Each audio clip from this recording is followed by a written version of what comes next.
With Yidhari's release, there are many questions that need answering. Should you pull for her? Is she only good with Lucia? How do I build her? And so much more. As a result, today I'll be showing you everything you need to know about Yidhari, including how to make her even stronger than the other RUPTURE DPS. That said, before we start, keep in mind that some of the footage from today's video will be from the creator beta server, so things are subject to change. But if you found this video helpful or enjoyable, don't forget to like, comment, and subscribe. With this out of the way though, let's break down everything you need to know about Yidhari. Yidhari is again a DPS who works best when at low HP, and as a result she's been designed entirely around consuming her own health to charge up her basic attacks and thus deal more damage. Despite this high risk high reward approach though, she does have several mechanics or ways in her kit to make sure that she can actually self-sustain. In addition to this, while some may say that she resembles Piper with the spinning attacks and occasional vulnerability, Yidhari's gameplay ultimately feels very different in a good way. Let's begin though, starting with Yidhari's special resource and mechanics. Yidhari's unique mechanic involves her charged basic attack, and this is shown through the form of a bar just below her HP/energy bar. This charge attack has a different multiplier for each charge, so going for a max/full charge is ideal when playing her. As her HP dips below a certain threshold though, she does gain notable increases to both damage and crit damage, further increasing her overall DPS. Yidhari's core passive is where she gains most of her free stat increases though, and this directly affects of course how she'll be played. With it, as her HP decreases, her skill damage increases, which of course encourages her to stay at said low health. When her HP falls below 50% though, she does gain a 100% damage bonus. Additionally, Yidhari does generate decibels differently than most other agents, and in order to do so, she does end up consuming or losing 1% HP, but at the same time will gain 10 decibels in the process. Yidhari's additional ability activates when a stun or support agent is on the team, and with this, Yidhari gains 30% increased crit damage and reduced incoming damage by 25% when her HP drops below half. In addition to this, while in Aether Veil Wellspring, the level 3 charge attack of Yidhari's basic or EX special attack will also summon an icy tentacle to strike, dealing extra damage. However, as a reminder for those who care, this tentacle's damage does count as special attack damage. Yidhari's basic attack though is a 3-hit combo that deals ice damage, with the 3rd hit restoring 10% of her health. However, holding the basic attack button charges its behavior, entering a charging state with up to 3 charge levels. The longer you charge of course though, the higher ice damage that she deals, and releasing the button early will cause her to spin. If she reaches at least charge level 2 though, pressing basic attack again will automatically trigger the 3rd hit of her combo. Additionally, her charged basic attack damage does increase by up to 30%, scaling with the charge level, and this is why it's so impactful in terms of her overall damage output. As an added note, when charging or spinning, if Yidhari is struck by an enemy, her tentacle will reduce incoming damage by 25%, but this is also relevant since it instantly grants 1 charge level that will also deal ice damage to nearby enemies even if the charge isn't complete. Pressing the special attack or EX special attack during her spin will also trigger EX special Surging Cold, Crushing Pursuit. On that note, let's actually talk about her EX special. When Yidhari has enough adrenaline, using her EX special attack will unleash 2 strikes that deal ice damage and restore a 1/3 of her missing HP. But as I mentioned in my team guide earlier, here's where things get a bit more complex. If you press her special or EX special while charging or spinning her basic attack, or if you press dodge while holding basic, these are some of the combinations that will launch enemies into the air and deal ice damage. This triggers Surging Cold on unstunned enemies and the stronger crushing point on stun targets, as long as Yidhari of course is able to cast it. Following this with another EX special or basic attack though will activate Glacial Crush, and this is a powerful finishing strike that restores a portion of Yidhari's missing HP on hit. When used after Surging Cold though, this will also regenerate 15 adrenaline, making it even more valuable. Yidhari's assist and dodge aren't particularly special, but they're still handy for avoiding damage or providing a quick way to get onto the field when needed, and that's basically all that you need to know about them. When Yidhari however activates her chain attack, she unleashes a powerful strike that deals ice damage to enemies in a small area. Yidhari's chain attack though is mostly only relevant as she'll use this with the double chain attack cancel in order to actually deal damage and avoid her supportive casts, otherwise less impactful chains. Finally though, when it comes to Yidhari's ultimate, it does, as previously mentioned, function a bit differently from most other agents. Once she reaches maximum decibels, she can then activate Aether Veil Wellspring, and once in the state, all squad members' HP is increased by 5%, while Yidhari's basic attack charge speed and HP consumption are both increased. Now, after triggering Aether Veil Wellspring though, Yidhari can then press the ultimate button within 30 seconds to slam her hammer into the ground, unleashing high damage. Each activation of Aether Veil though will grant 1 charge of her ultimate, so despite being kind of different in terms of how you generate and use her ultimate, the end result is pretty much the same. For Yidhari's skill priority, you should start by upgrading her core skill first, followed by her EX special, and after this, focus on her basic and ultimate. Finally though, upgrade her assist burst and dodge skills once everything else is maxed out, as because she is a DPS character, every upgrade counts, and investing in all her skills will obviously help out with damage. Now let's move to Yidhari's combos. As usual, Yidhari has two main combos, each suited for different situations. The first we'll talk about though is the non-stun combo, as the name suggests, as it's used before an enemy becomes dazed. This is also where Yidhari's gameplay is the most flexible, as things are subject to change depending on the fight. But to start, if you can safely do so, begin each fight by charging her basic before engaging, and by draining her HP to half, you'll then trigger the free buff from her core skill, giving Yidhari a strong early damage increase from the start. If you lack energy, or if you are simply waiting to generate resources before a stun window though, you can hold basic until the bar is completely filled, then press the basic input again for an enhanced basic, and finish this with the rest of her basic attack combo, aka do the third hit of her basic sequence. Alternatively, if you have enough energy to do so, you should hold basic, press EX when attacked, then use her full basic attack combo, press EX special, use the enhanced basic, then use the third hit of her basic again. Now, as a reminder, which variation you use here is dependent on whether you can fit an EX special cast in before the enemy becomes stunned, and as a result, be sure to test your findings and experiment before deciding on which is better for the situation. Once nearing or about to stun an enemy, however, Yidhari's game plan changes to the following: apply buffs to the team, trigger chain with a non-DPS agent, chain with Yidhari, cancel chain from this point, hold basic, press EX special, swap to another agent, trigger chain, then chain again with Yidhari, ultimate with Yidhari, hold basic, press EX special, then use her full basic attack combo. As a reminder though, a lot of characters recently have developed the common DPS combo of double chain attack plus squeezing in as many EX special and ultimates within a specific window, and Yidhari in concept really isn't any different, making the process of learning how to play her much more doable than you'd think, especially if you've played these other DPS before. Now let's move to Yidhari's build. Yidhari's signature engine is Kraken's Cradle and is of course her best in slot, but said engine has 30%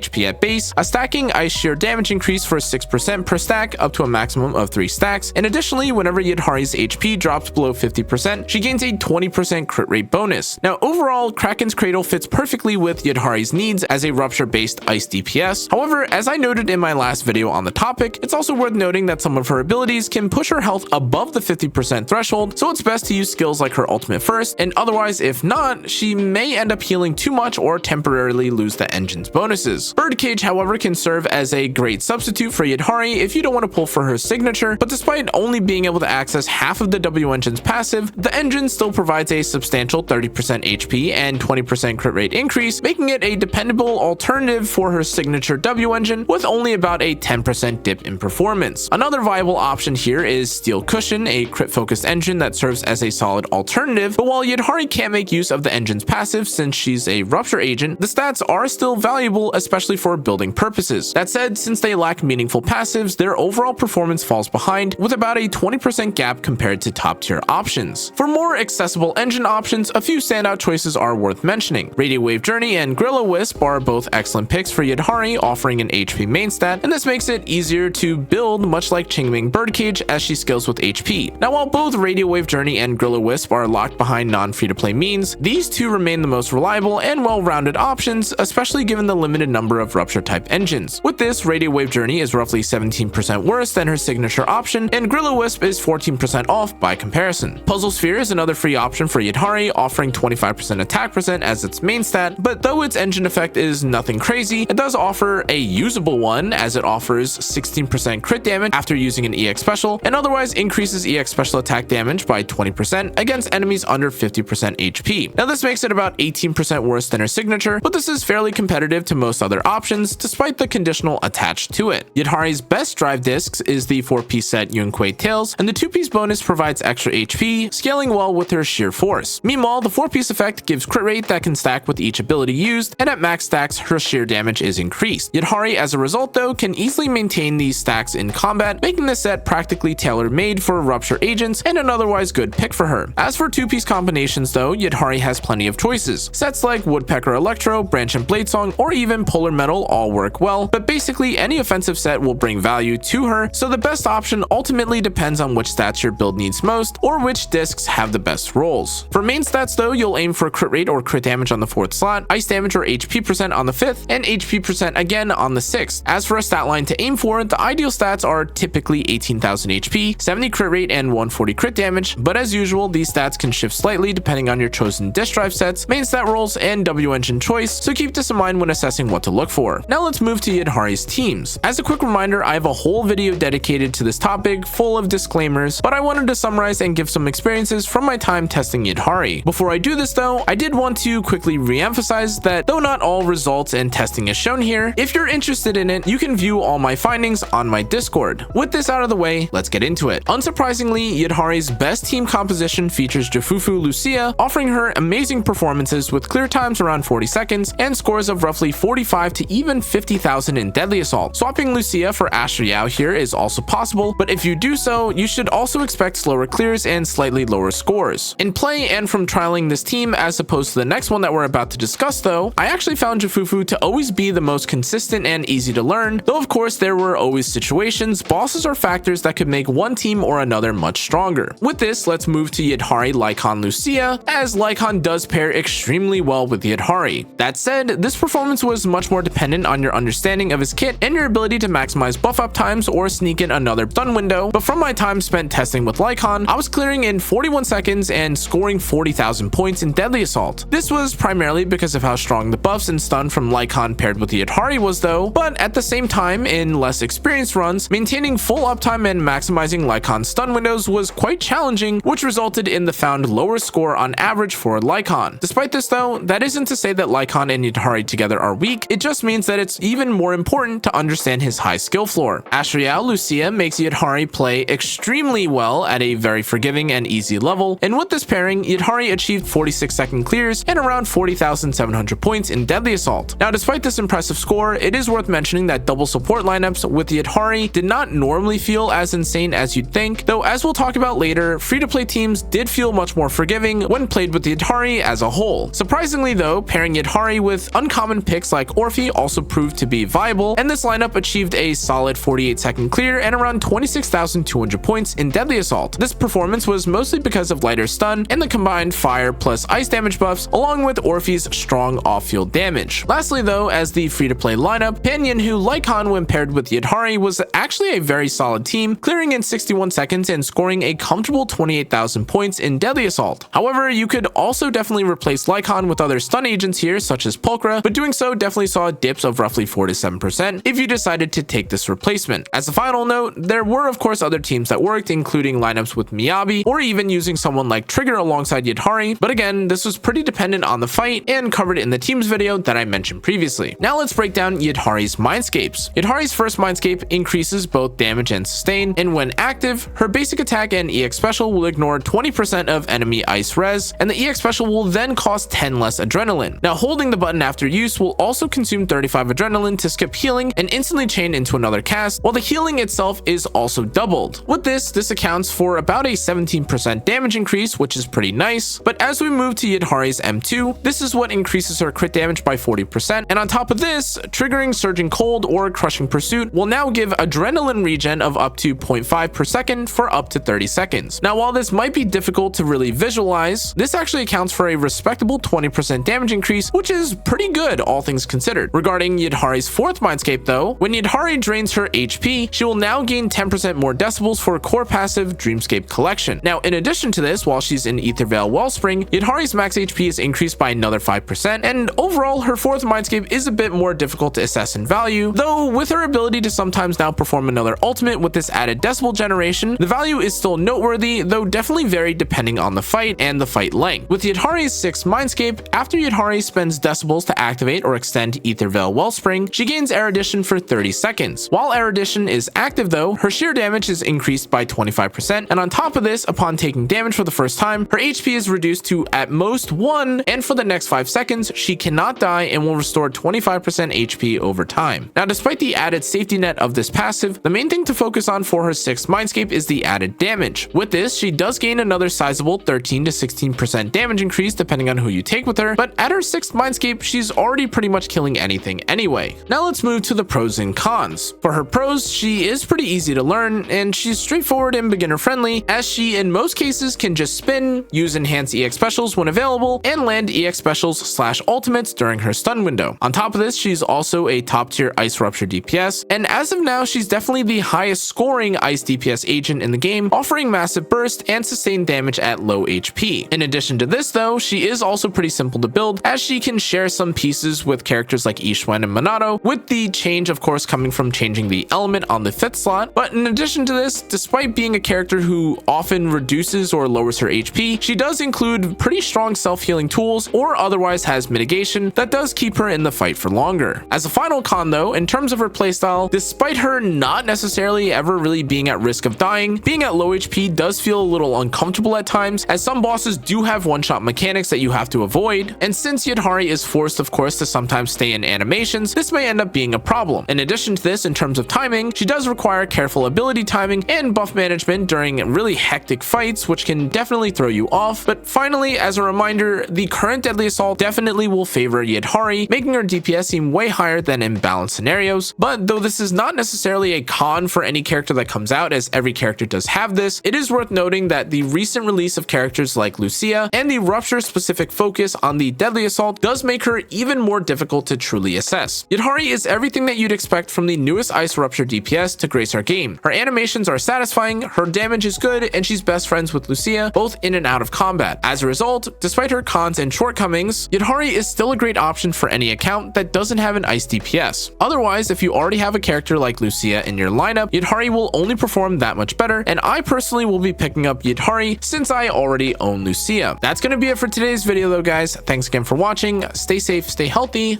Good night.